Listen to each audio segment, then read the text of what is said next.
मित्रांनो, आपल्याला माहिती आहे राज्याचं अर्थसंकल्पीय अधिवेशन आजपासून सुरुवात झालेली आणि काल झालेल्या संयुक्त पत्रकार परिषदेमध्ये राज्याचे दोन्ही उपमुख्यमंत्री आणि मुख्यमंत्री हजर होते.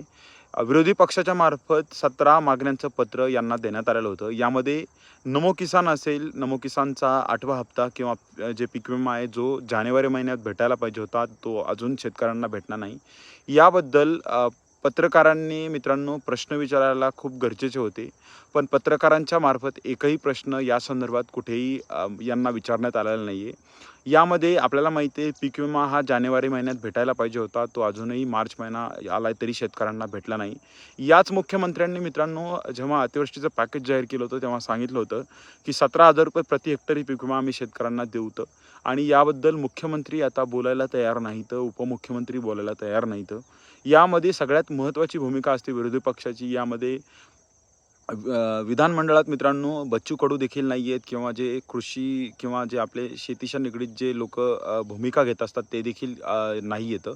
आणि पत्रकार देखील कुठेतरी पत्रकारावर देखील मित्रांनो शंका आहे. त्यामुळे कुठेतरी शेतकऱ्यांच्या प्रश्नांना नेहमीप्रमाणे हे सरकार बगल देण्याच्या तयारीतच आहे. मित्रांनो, आपला हेतू असतो तुमच्यापर्यंत खरी आणि जेन्युइन माहिती पोहोचण्याचा. आपला व्हिडिओ जर तुम्हाला आवडला असेल तर कृपया चॅनलला सबस्क्राईब करा, या व्हिडिओला लाईक करा. धन्यवाद.